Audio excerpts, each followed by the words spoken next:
You want to support Roland Martin Unfiltered? Be sure to join our Bring the Funk fan club. Every dollar that you give to us supports our daily digital show. There's only one daily digital show out here that keeps it black and keep it real as Roland Martin Unfiltered. Support the Roland Martin Unfiltered daily digital show by going to RolandMartinUnfiltered.com. You can make this possible. A new name and logo in place for the Washington Redskins. Well, not in place yet. They announced today that they are actually dropping that name as well as that particular logo. The announcement of a new name has been delayed because trademark issues are pending, but the announcement will come soon. This has been an ongoing battle in the NFL as they have been protested for years. The people saying that is a racist symbol and logo as well. Joining me right now, Dr. Avis Jones-Weaver, political analyst, Mustafa Santiago Ali, PhD, former senior advisor for environmental justice at the EPA, Eugene Craig, CEO, the Eugene Craig Organization. Mustafa, obviously, this is a big deal. Dan Snyder, the owner, had been fighting this for years, vowing never to change the name or the logo, but it wasn't until the death of George Floyd. Again, and I keep telling everybody, the impact of the death of George Floyd 8 weeks ago on Memorial Day. It was that death that unleashed this reckoning across the country that has caused people to begin to examine Confederate statues, begin to examine what's happening inside of corporations when it comes to employment, when it comes to black promotion. And in this case, the pressure was put on by them because you had representing more than $600 billion in investment funds who wrote the folks at PepsiCo and FedEx saying, you need to tell the Redskins to take it down. The owner of FedEx is a minority owner of the Redskins. Not only did he say, take this down, he said, we will take the name of FedEx off of the stadium if you don't do it. Yeah. As we've talked about numerous times here on the show, if you really want to get people's attention, then you have to affect the economics. You got to hit them in the pocketbook. And when Dan Snyder, who did for a long time now, over a couple of decades, was saying that he would not change the name, now they have no choice but to do it because they know they're going to get hit in the pocketbook. And it's the right time. I mean, it's been the right time for a considerable amount of time now. I mean, that is a racist, it is a slur. If people understand the history behind the name, it's something that I've never used, because it goes back to the 1880s, maybe a little bit before then, when they actually were taking scalps of Native Americans, of indigenous brothers and sisters. And they used these names to dehumanize and to justify the behaviors that they were doing at that time. And then moving forward, it has also been used to dehumanize indigenous brothers and sisters. And all kinds of things have come out of the dehumanization of them. So I'm so glad to see that people are putting pressure on these entities and saying that if you do not change, we will remove our dollars. It's a way of the disinvestment that has needed to be done for a long time. Avis, again, pressure bust pipes, but as we've always said, money, money, money. When the money started talking to Dan Snyder, that's when he buckled. Absolutely. We know the saying, money talks, you know what walks, right? I mean, it's been very funny to see Dan Snyder's come to Jesus moment on this, because you guys might recall that years ago, he was bold enough to say it's never going to change. And, as has been mentioned, once you start hitting people in the pocketbooks, all of a sudden they start paying attention. But it's a shame that it takes merely a financial interest to do what's right. All these years of people being able, lifting up the fact that this is racist, that is insensitive. I mean, the history of that whole franchise, even beyond the name, is rather problematic when we come to race anyway. And so it is unfortunate that someone had to die, and we had to literally go through a movement to get this man to do what's right. But we are there. Although I tell you, I'm going to withhold my full judgment until I figure out what he's come up with next, because I don't quite trust. I don't quite trust his judgment. He's already shown in the past that morality, it appears, when it comes to these issues, is not his strong point. Eugene, in the White House today, Kayleigh McEnany was asked about this very change. Of course, they always have something stupid to say. This is what she said. today? Yeah, it's a good question. You know, I haven't talked to him since the specific announcement's been made. I have talked to him, but not specifically on that.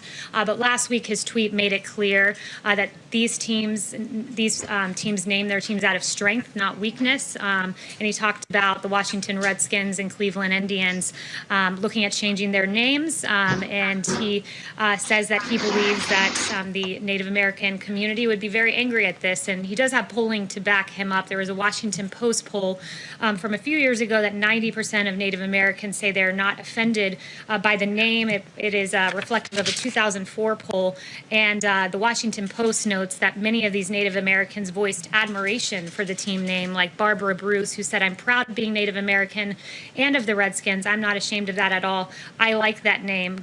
Gabrielle Nez, another 29-year-old from the Navajo community, "I really don't mind it. I like it." And there are several other comments like this in the Washington Post. Deborah. Thank you, Kaylee.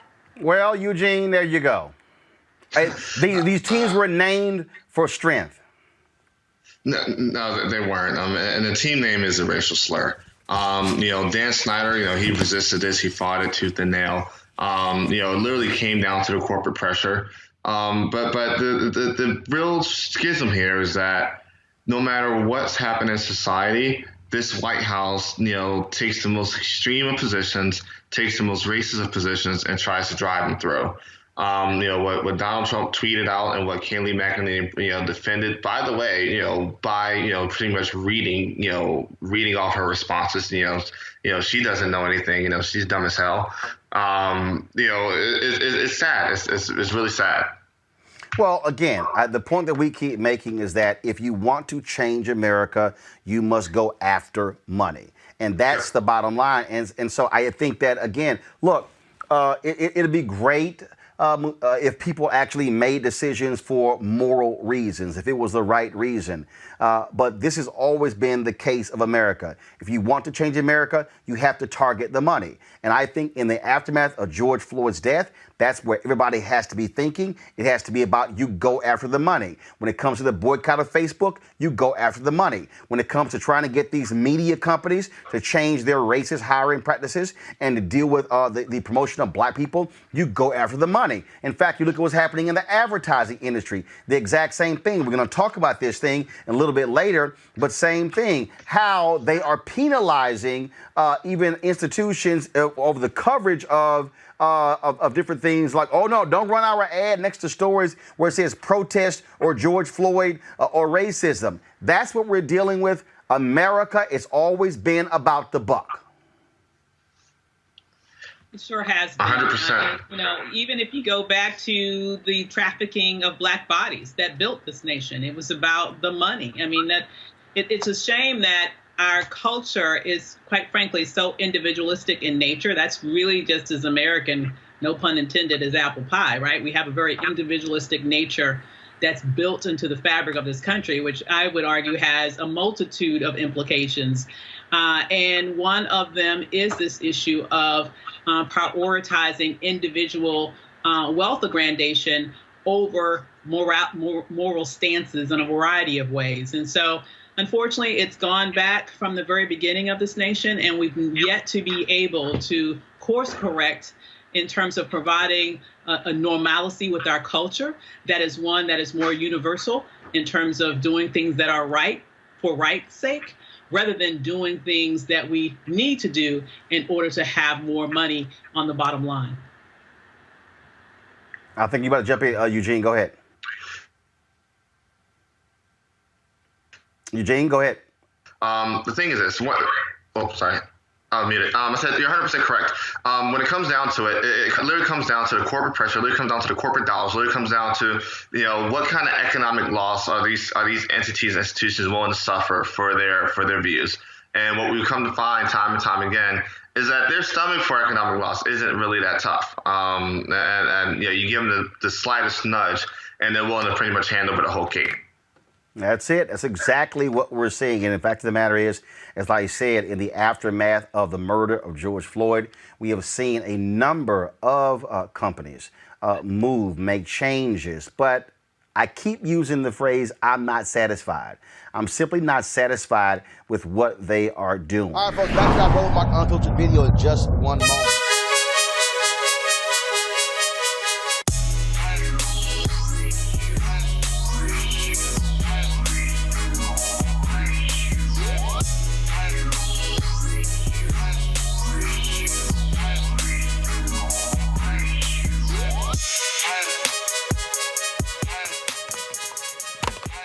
All right, folks, Ceek is a black-owned company founded by Mary Spiel, a sister from Ghana. She is, of course, the inventor of these two devices here. One of them is a virtual reality headset, which basically allows for you to pop your phone, your Android or your Apple phone, right into here, and allows you to see the content on their website, Ceek.com, in virtual reality. You also can look at other videos on YouTube that are 360-degree videos. And so this headset is available on the website. Also, their headphones, these 360-degree 4D headphones right here, which also comes with the wired cable, also microphone jack as well. You got Bluetooth. You can use this for gaming if you want to, music, videos, you name it. Fantastic sound as well. A sister, she sent me a tweet. She said, why didn't I tell her about the bass in these headphones? Because she said that she has a bass head in her house. And so her son decided to grab her headphones. I said, no, boo, tell your son to go buy his own. If you want to get these products, again, supporting black-owned businesses that support this show, go to Ceek.com. Use this promo code RM. You see it right here, RMVIP 2020, RMVIP 2020. And so when you buy their products, you also are supporting Roland Martin Unfiltered. So we certainly appreciate that with the folks at Ceek.com, Ceek.com.